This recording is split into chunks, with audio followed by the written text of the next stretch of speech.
Alas 5:10 na, 1 Western Visayas na.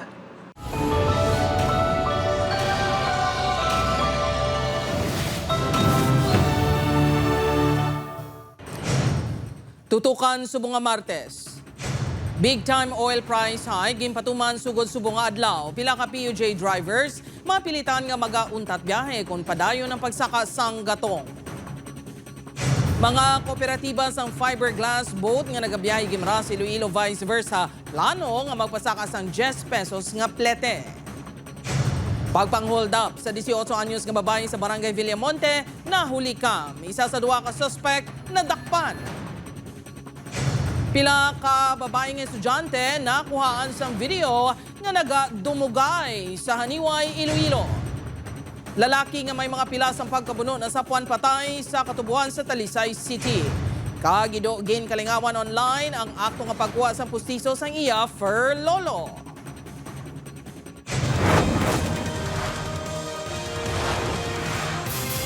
Ini ang GMA Regional TV, 1 Western Visayas.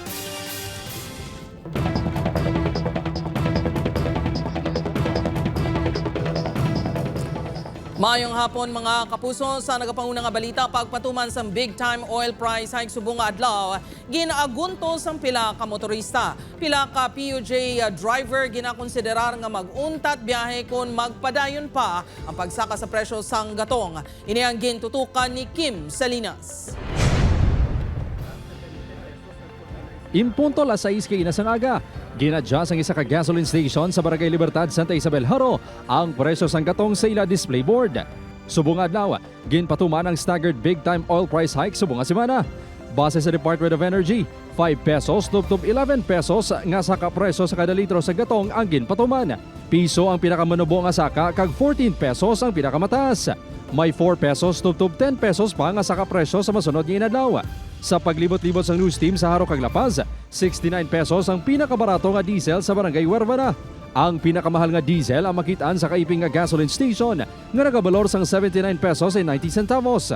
62 pesos and 40 centavos ang pinakabarato nga presyo sa gasolina. Madamo pa nga mga motorista ang naghingagaw patugong sang gatong antes ang oil price hike. Apang ang tricycle driver nga si Junior naabtan sang saka presyo.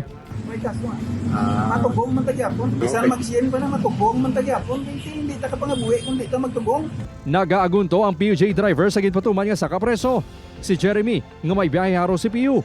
450 pesos tubtob 700 pesos ang kita kada adlaw. Kung mapatuman ang tubtob 24 pesos kada litro nga saka sa gatong, 480 pesos gid ang mabuhin sa iya kita. Gani may posibilidad nga mag-untat na lang ini sa biyahe. Ito kung mo 220, 190 lang imo. Renta mo pa na yan. Wala pagbabalda ka na eh. May posibilidad sir, kung hindi sir, mag-tricycle na lang tapas, kinin tricycle mo. Paglakip sa maayudahan ang panawagan sa pila ka tricycle drivers. Ang buhin sa kita mo doon daw? 30 pesos, kid. Dapat mo panubogin ang gasolina eh. Ginakabalakan naman sang pila ka manong pangisda nga maapektuhan ang ila palangabian bangod sang krisis. Hindi, kalambot makamisadong manggas dito. Malayo man o. Kapangayon mo. Ati, guro, mga dlaga, guro, 3 guro. Samtang, ginklaro sang DOE nga pahanugutan ang pagpatugong sang gatong gamit ang Dramocod container. Ini ang para lang sa lehitimong operasyon, kasubong sang fishing vessels kag sea transport, generator sets, kag kun para sa mga makinarya sa sektor sang agrikultura. Upod Carmel Porquia, Kim Salinas, 1 Western Visayas. Samtang mga kooperatiba sa mga fiberglass boat nga nagabiyahe gimara sa Iloilo vice versa, plano nga magpasaka sang plete bangod sa padayon nga pagtimbuok sang presyo sang gatong. Si John Sala nakatutok live sa Parola Wharf sa Iloilo City. John?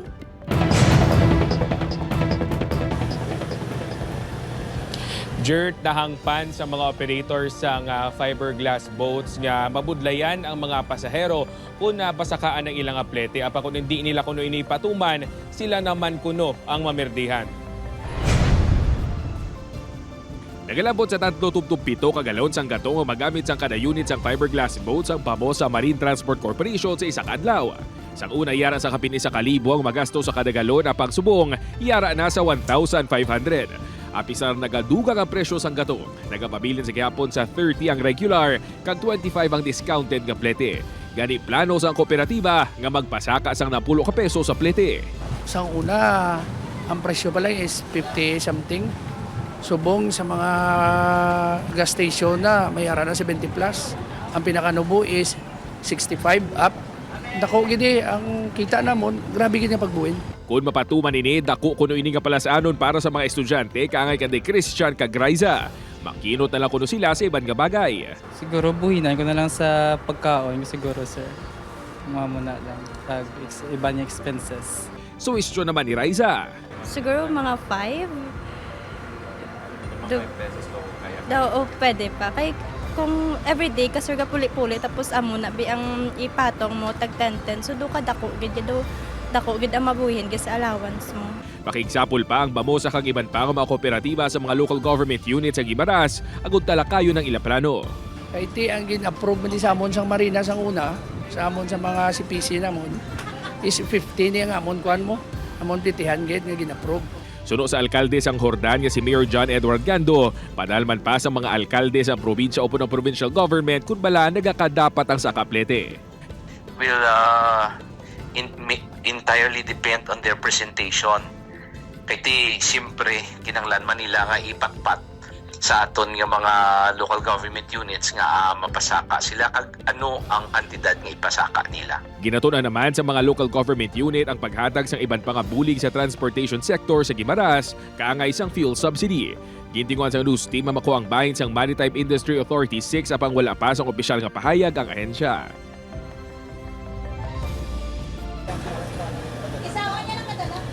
Jared, suno sa mga operators sa fiberglass boats nga ila ginaduso amo ang provisional fare increase.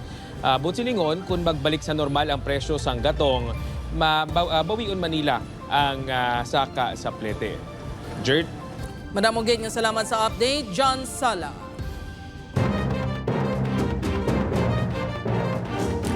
Para sa dugang mga balita sa Negros Kagpanay, makaupod ta si Adrian Prietos. Adrian?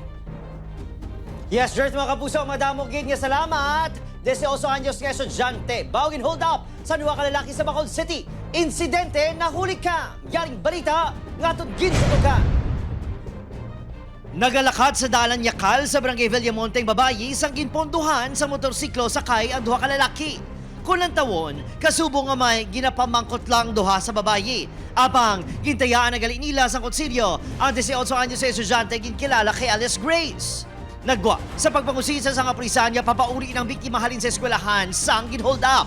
Na-hold po siya ng dalawang mga riding in tandem. Tinanong kung anong oras na, then yun na kinuha yung cellphone niya and at the same time yung bag niya.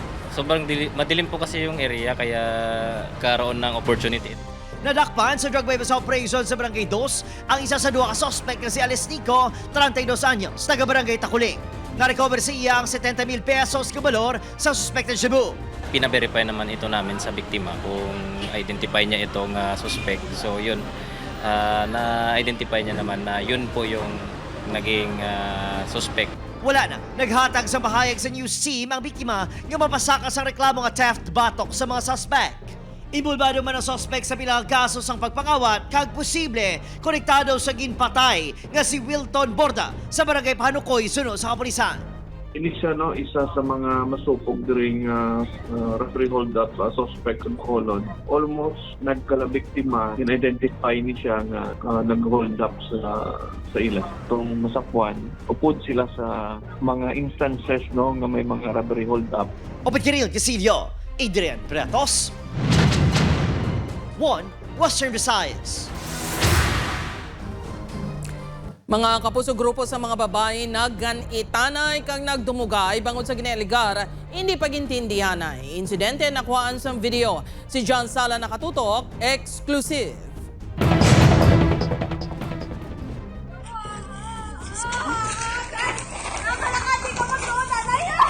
Makita sa video ang duwa ka babae nga nagaganitanay. Ginkilala kay alias Nene nga nakasuksok sang pula nga jacket, samtang ang nakasuksok naman sa school uniform ang ginkilala kay alias Inday.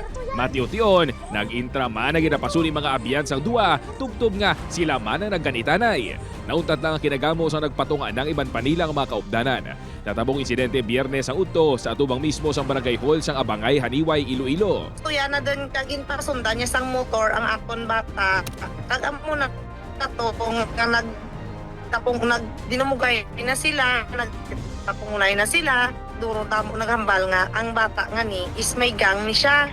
Naghambal ni ang bata nga ipabira niya kuno ang akon bata. Magabyan na isang una si Neneng kag si Inday apang bangod kuno sa pagikugma, nagubang ila maayo nga relasyon. Kinapasuni nga ang anay kahagugma ni Neneng ang naluyagan man ni Inday. Ang istorya sa akon bata nga ginbulagan niya ng laki. Ubaya, nagparaya na lang siya. Pilas kag pagpalanakit sa nagkalain-lain nga parte sang lawas ang naagom ni Neneng kag sang iban pa kuno nga imbulbado sa kinagamo. Isa pa sa kinareklamo ni alias Maria ang kapaltahan sang barangay officials nga respondihan ang insidente. During sang nagkatabo, tawad or tanod nga abi na nag-rescue sa mga bata.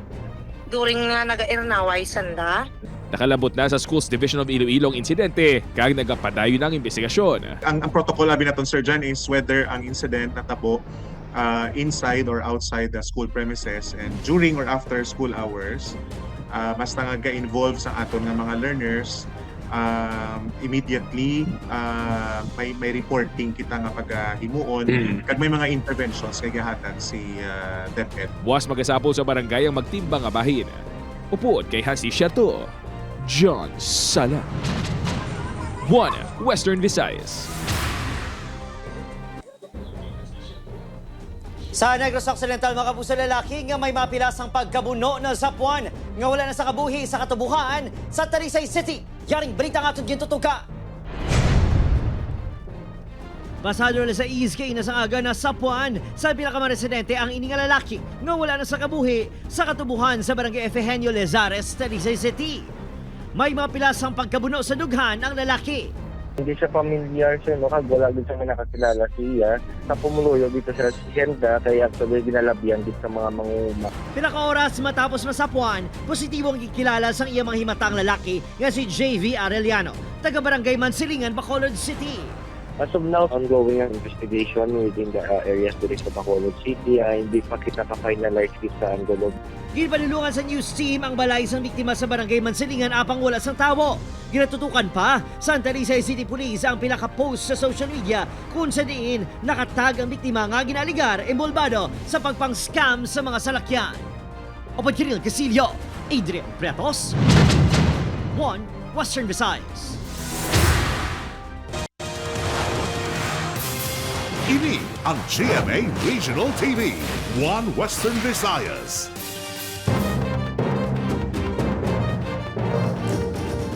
Mga kapuso, tip box sa isa kakalanan sa Oton, Iloilo, ginkawat sa suspect nga nagpakuno-kuno nga customer. Pagpangawat, nahuli kam si Julius Villacaol na katuto. Makitaan sa CCTV video ang lalaki nga nagahinga poskaon sa isa kakalanan. Kasubo nga kinaandal lang ini nga customer. Apang samtang nagkakaon, nagaandar man gali ang iya imahinasyon. Mation-tion, pasimple sini nga ginkuha ang tip box nga natungtong sa estante sa iya kilid. Ginsulod ini sa bag, kag dali-dali nga nagwa. Ang insidente ang natabo sa Barangay Poblacion South, Oton, Iloilo kahapon sang aga. Ini ang nadiskubrihan lang sa nagpadulong sa kalanan ang asawa sa Tegiya, kag namutikan nga daw may kulang sa ila pagkabutang. Gin-review tayo ng CCTV namon sang time nga ara pang CCTV as until nga nakita yato ang incident. Antes ang insidente may nakatip na kuno sa mga tawo ni Kim nga ang among lalaki. Masami nagakaon sa mga kalanan, kag nagabiya lang nga wala nagabayad. Ilaman inigin bantayan, sang nagbayad ini nadula na ang ila atensyon. Apang lain gali ang iya tuyo. Estimated namon hindi na siya maglubo sa 3,000 kay ang previous nga tip nga 1,200 ginbutang na to ni Mrs. May impormasyon na nga nabaton si Kim kaangot sa identity sa suspect. Apang kinahanglan pa ini makumpirmar. Wala ya pa man na report sa kapulisan ang insidente bangod sa kasakoon. Apang desidido ini nga ipablatter ang insidente kag magpasaka sang reklamo sa tiyon nga masiguro ang identity sa suspect. Panugyan naman sang Oton Police Station, dapat i-report gid sa kapulisan ang kasubong sini nga mga hitabo. Kay during investigation, mapa-find out naton kung sino ining individual nga naghimo para ma-file naton sang kaso, ma-plus alarm naton sa mga nearby police stations naton. Nagahingyo man si Solis, hindi lang sa mga naganegosyo, kundi pati sa publiko nga halungan ang kagamitan, agud hindi mabiktima sa mga kawatan. Upod kay Cirilo Rendoque, Julius Bilacaon. 1. Western Visayas. Sa Negros Occidental naman, naglabot sa 7 million pesos ang danyos na ginbilin sa pagkasunog sang anom ka mga heavy equipment sa isang asyenda sa Barangay Libacao, Himamaylan City kahapon. Nagwas ng investigasyon sang BFP nga arson ang insidente bakul hungod ang pagsunog kag gininginako mismo sa grupo nga NPA. Sa press release, yung ipagwas ang Romeo Nanta Command NPA South Central Negros Guerrilla Front. Nakasaad nga nagpamatok sila sa proseso sa pagpasweldo sa pinakamang tinaw sa lugar kag mataas ang interes sa ginapautang ang kwarta. Based on sa statements ng Guardia, may nakita lang sa nga ng spark ng palahit. The direction of the arson investigation na may pag-ako sa wala nang makita sa Guardia. Sa dugang nga balita, binawian sang kabuhi ang 15 anyos nga batang lalaki nga ginkilala lang kay Van matapos matumba ang ginaangkasan sini nga motorsiklo sa Barangay Poblasyon, Ilawod, Pasay City kahapon sang hapon. Base sa investigasyon sa Pasay City Police, nagikan sa banwa sang San Enrique ang motorsiklo nga ginamaneho sang isa pagid ka menor de edad nga si Kent, 18 o kung 17 anyos. Apang pag-abot sa lugar na alang-alang ang mga ini bangod may truck nga naga-U-turn. Ginalantaw nga nagtuyo pa nga magpreno ang driver ante sinim na tumba. Bangod menor de edad, wala sang lisensya ang driver. Sa piyak sini, handa naman kuno magbulig ang tagiya sang truck sa mga himata sa mga biktima. Minor nga ang kasis na ulo sa simento. Dala sila ang buwan sa ospital, pero hindi na dito na iba lang ang kas. Pabuso desidido naman yung magbasaka sa reklamo ang mahimata sang 17 anyos nga dalagita batok siya kaugalingon nga may nga nagpatay sa iya sa bahay sa Barangay Rizal sa Cagayan City kahapon. Sunod sa kapulisan, mapasaka sang reklamo ang mismo Iloy sang biktima nga bulag na sa suspect. Madumduman yung ginakos ng suspect sa kapulisan nga hungod niya ang ginampusan sang tubo. Ang biktima bangod sa pagsabat-sabat sa iya, nagapabilin naman niya preso ang suspect sa Cagayan City Police Station kang nagapangatubang sang reklamo nga parricide. If known na is medicating for some sort of bulong sa iyang mental state, that will also affect our investigation kung doon talaga undertake sa medication sa iyang pamisara na case naman yung private case.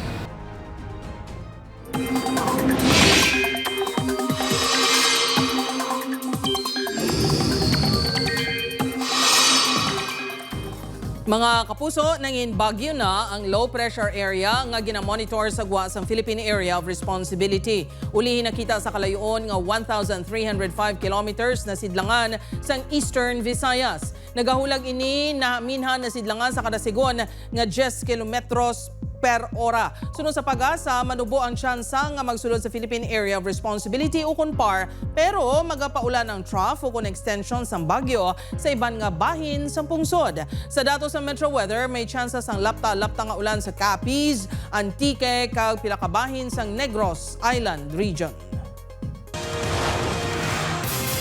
Ini ang GMA Regional TV, One Western Visayas. Mga kapuso, DPWH-6 target buksan ang Aganan flyover sa Disyembre subong nga tuig. Samtang buhang flyover plano buksan sa publiko sa Mayo. Ini ang gintutukan ni Kim Salinas. Target sang Department of Public Works and Highway 6 nga buksan ang Aganan flyover sa Disyembre subong nga tuig. Apang ginklaro sa ahensya nga ang lane lang pakadto sa Santa Barbara ang buksan. Isa sa katuyuan sini nga mapahagan-hagan ang trapiko padulong sa Iloilo International Airport. Marso 2027 pa mabuksan ang lane padulong sa siyudad sang Iloilo. Hopefully dire-diretso na tong construction natin after nearly 4 years, no? Na nang-stop yung construction niyan. Northbound, ma-target natin yan ng before Christmas o Christmas. Sa karon nagapadayon ng jet grouting activity sa flyover. Sa 21 ka piers, duwa pa lang ang natapos. 160 million pesos sa 802 million pesos nga pondo ang ginagamit sa jet grouting. Duga nga 229 million pesos sa gamiton sa pagpatapos ang proyekto. Nagpasalig ang ahensya nga bayran sa masunod nga semana ang nabilin nga masobra 106,000 pesos sa isa kalat owner nga ginapatindugan sang flyover. Ang funds kasi regarding right of way, hiningi pa namin sa central office. Kung anong available, yun lang yung babayaran. Samtang mayon sa mga tuwig pa, target matapos ang repair work sa buhang flyover. Marso kuntani ang original sininga schedule sang completion. Kasi ang capacity nun is around 31 tons lang supposed to be. Alam naman natin ibang dumadaan trucks yan, may 50. 80. Alam naman natin ang mga videos, merong mga minor vibrations yan Kabahin pa sang warranty ang repair works. Gani wala sang gasto ang DPWH sa pagpakayo. Nasunod man sang kontraktor ang disenyo sa proyekto. Ginatulo rason sa pagtaktak sang semento sa slab sang approach ng flyover. Amo ang pag-agi sang overloaded nga trucks.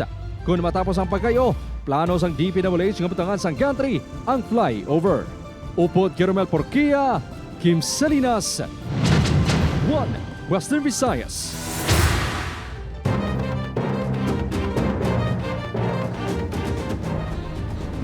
Motorsiklo nga nakapark sa downtown sa Bacolod City, ginkawat. Insidente nakuhaan sa CCTV. Nakatutok kay Lynn Pedreso. Sa kuha sa CCTV, nagatindog sa hagdan sa isang establishmento ang lalaki nga nakaitom nga t-shirt kag nakakalo. Kasubong nga nagapanilag ini sa palibot, kag sang nakatsyempo, iya ginpalapitan ang nakapark nga motorsiklo. Ginhana niya ini nga kwaon, apang nagsakaanay siya sa ikaduwa nga panalgan sa establishmento. Suno sa nagabantay sa establishmento, ginguba sang lalaki ang CCTV nga nakatuon sa una nga panalgan. Ginapanagayahan sa ila empleyado ang gintaban nga motorsiklo. Bali, ma'am, nangyari po yung ninakaw yung motor niya, mga 1:45 ng madaling araw. Pero nalaman niya po na wala na yung motor niya. Siguro mga pag-4 na nag-check muna siya ng CCTV, nag-review siya kung ano yung nangyari, kung sino yung kumuha. Yun, doon po namin nalaman. Ginhatagan na sang kopya sa CCTV ang kapulisan. Daw baguhan, no? Doon siya, di siya ka-familiar plus mo, no? Halimbawa, pag makita nila nga daw may chance plus nila, ang motor nga, natin, kalasig lang isdaan sa ilang mga giho. Gilayon man nga na-recover ang motorsiklo sa Barangay Singkang Airport. Dapat before naton bayaan ng aton mga salakyan sa mga designated parking area, dapat be sure gid naton nga naka-double lock. Just for example, sa motor. Padayon pa nga ginapangita ang sospek, Aileen Pedreso. 1 Western Visayas. Mga kapuso, pahanugutan nga magbaligya sa Iloilo Terminal Market tagsa ka Martes sa mga nagabulante. Ini ang ginaplano sang Iloilo City LGU kasunod sa wala untat nga reklamo kag hingyo sa mga bulantero nga nagabaligya sa palibot sang merkado. Apan sa pagsapol kahapon, ginpahayag sang LEEO nga hindi magpasugot ang mga bulantero bangod hindi ini makasustenir sa ila adlaw-adlaw nga galastuhon. Gaayo ang mga ini makabaligya adlaw-adlaw sa regulated lang nga oras. Sa pulon pa sang LEEO sa Vendors Association sa Merkado tuhoy diri. Ang resulta sa diskusyon ang paaprubahan pa sa alkalde. Una na nagpahayag ang LEEO nga base sa ordinansa, wala ginapahanugutan ng bulantero nga nagaukon taga-probinsya nga makakuha sang stall sa merkado.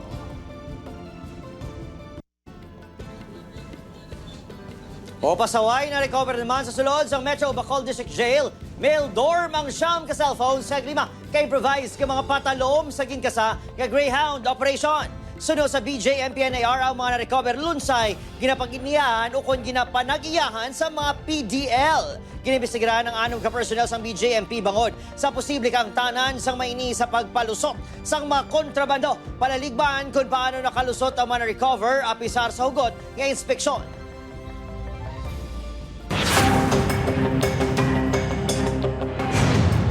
Arestado ang duha ka mga lalaki nga ginakabig high-value individual sa buy-bust operation sang Iloilo City Drug Enforcement Unit sa Barangay Landit Haro.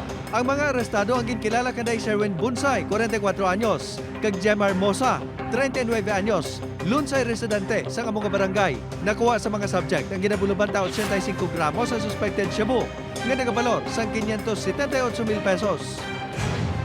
Patay ang isa ka lalaki nga ginkilala kay alias Kadjo matapos gintiro sa yaman ng kasilingan nga ginkilala kay alias Longhair. Natabo ang insidente sa barangay Pili Ahoy, suno sa Ahoy Municipal Police Station. Daan nga hiligutanon ang ginhalinan sang hindi pagintindihan na isang duha. Tubtob nga naglapod sa pagpaniro sa sospek.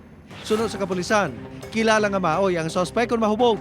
Pila sa liog ang gintunaan sa kamatayon sang biktima. Preso na sa Ahoy Municipal Police Station ang suspect nga nagapangatubang sa reklamo nga murder kag direct assault.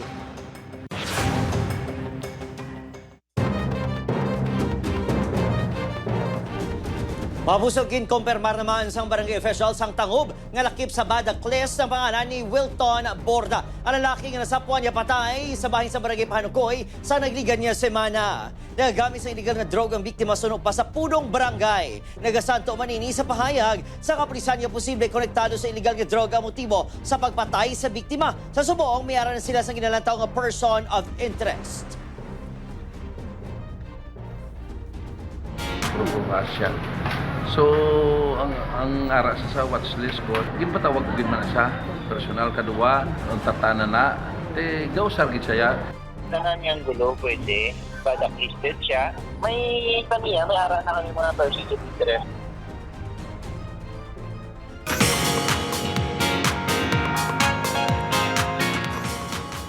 Mga puso, yari na mga dapat bantayan sa Encantado Chronicles Sangre. Sa tungas ang ginamo sa Encantadia, mangibabaw bala ang paghigugma. Paano ini makahatag sa inspirasyon kay Hara Armea bilang tagpamuno. Bantay na inatan ng 8:05 sa gabi sa GMA Prime pagkatapos ang 24 oras. Samtang makaluwas bala, kanday Joey kag Andrew sa party nga ila gintambugan. Sino ay hanang maabot nga babulig sa ila? Bantay rin natanan sa Never Say Die, 8:55 p.m. sa GMA Prime.